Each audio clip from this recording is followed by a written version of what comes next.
জয় শ্রীরাম, জয় শ্রীরাম। তো আজকে আমরা শ্রী শ্রী হরিচাঁদ ঠাকুরের জন্মবার্ষিকী উপলক্ষে আজ আমরা শ্রীধাম ঠাকুরনগরে যাচ্ছি। তো আমাদের দলে অনেক লোক, তো আমরা এখন গাড়িতে উঠবো। তা গাড়িতে ওঠার আগের মুহূর্তে এই ভিডিওটা আমি করছি কারণ তোমাদের জানানোর জন্য যে আজ 13ই চৈত্র আমাদের, আর ইংলিশ 27শে মার্চ।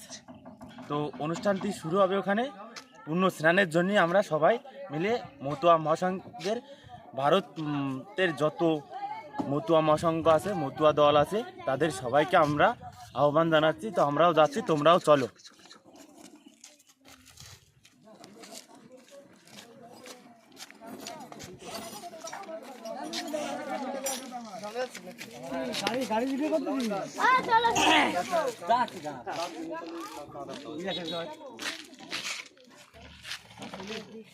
চলো হয়ে গেছে।